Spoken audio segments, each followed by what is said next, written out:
तो देखो भाई, आज का टॉपिक यही है जो कि open universities versus regular university, state university, central university. आसान शब्दों में बताऊंगा कि ओपन यूनिवर्सिटी क्यों बेस्ट है। अगर आप रेगुलर यूनिवर्सिटी, स्टेट यूनिवर्सिटी या सेंट्रल यूनिवर्सिटी जाओगे, आपको जो नॉलेज मिलना चाहिए उतना नॉलेज नहीं मिल पाता है।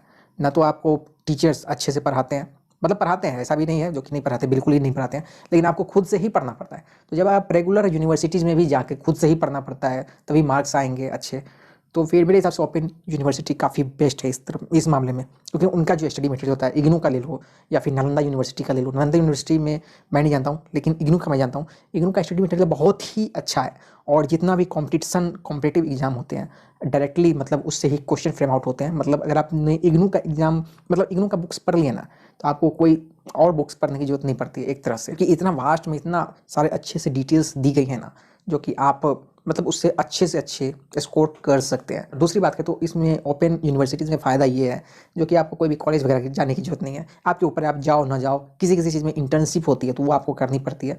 हाँ, आप वो सेंटर से बात कर सकते हैं कैसे क्या होता है। कुछ कुछ में मतलब आपको जानी पड़ती है, जैसे प्रैक्टिकल हो गया उस समय जाना पड़ता है, एग्जाम देने के लिए सिर्फ जाना पड़ता है। वैसे आपको जाने की कोई ज़रूरत नहीं है। और यूनिवर्सिटी का जो बुक्स रहती है वो सफिशियंट है भाई।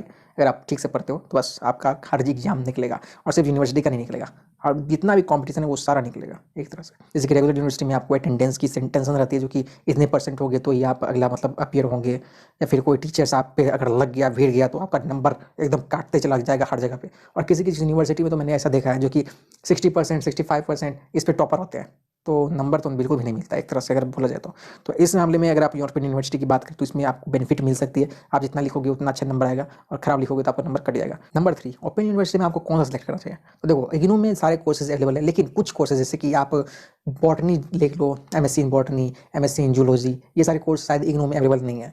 तो इसके लिए आप नालंदा ओपन यूनिवर्सिटी सेलेक्ट कर सकते हैं। वहाँ पे भी बहुत सारे कोर्सेज अवेलेबल हैं, और लगभग दोनों का एक जैसा ही रहता है। लेकिन अगर आप स्टडी मटेरियल की बात करें तो इग्नू की ज़्यादा अच्छी है, लेकिन नालंदा यूनिवर्सिटी भी अच्छी स्टडी मटेरियल देती है।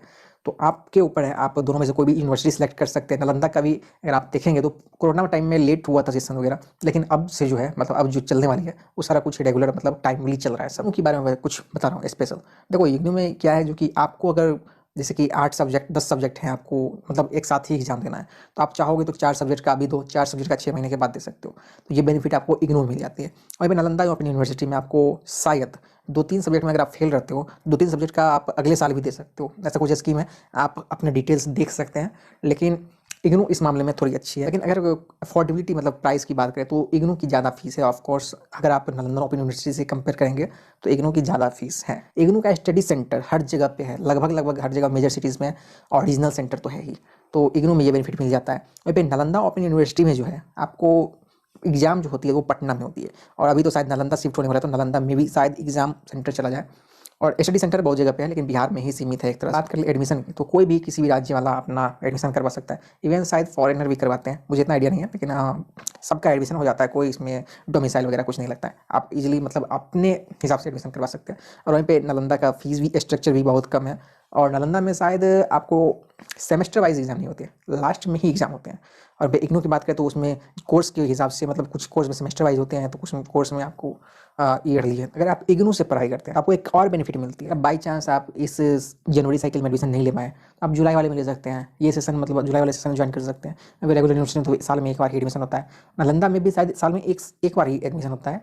आई थिंक वो जुलाई वगैरह के आसपास होती है।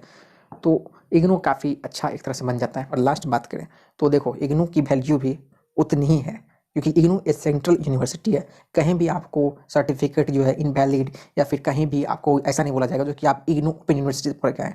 देखो भाई, ओपन यूनिवर्सिटी से वही स्टूडेंट पढ़ता है जो अपने दम पे निकालता है सब कुछ एग्जाम, सारा कुछ एग्जाम।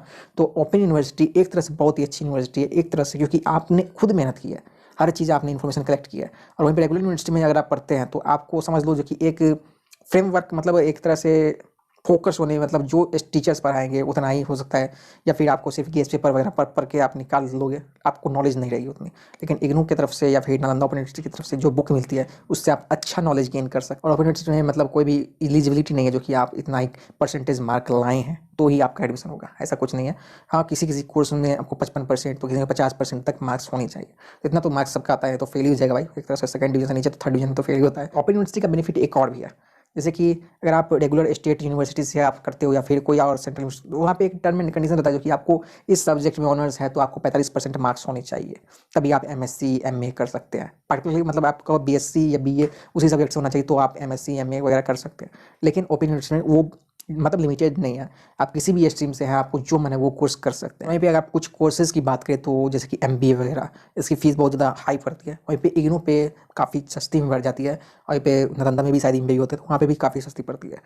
और वहीं पे अगर आप दूसरी कोर्सेज़ की बात करें जैसे कि एमएससी इन्वायरमेंटल साइंस हो गया या फिर एमएस एमलिस हो गया, एमलिस बिलिस, ये सारा सब कुछ मतलब महंगे कोर्स जो है वो सस्ते में पड़ जाते हैं। इग्नू से करो या फिर उससे करो नालंदा से, तो ये काफ़ी अफोर्डेबल यूनिवर्सिटीज़ हैं। ओपन यूनिवर्सिटी काफ़ी अफोर्डेबल है और काफ़ी आपको नॉलेज, अच्छी नॉलेज आपके पास रहेगी एक तरह से।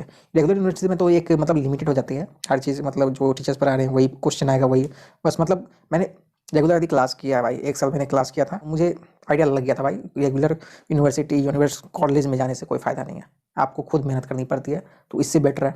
इसलिए मैं ओपन यूनिवर्सिटी को ज़्यादा प्रेफरेंस देता हूँ। और आपके फ्लेक्सिबल, काफ़ी फ्लेक्सिबल एक तरह से होती है, आपको कोई मतलब एज लिमिट नहीं है, कोई मार्क्स की लिमिट नहीं है, कुछ भी आप अपने हिसाब से सब कुछ कर सकते हो। तो बस यही एक इन्फॉर्मेटिव वीडियो थी, आपके बहुत सारे आई होप डाउट क्लियर हो चुके होंगे। तो ऐसे ही आपको स्टडी रिलेटेड वीडियोज़, आपको क्वेश्चन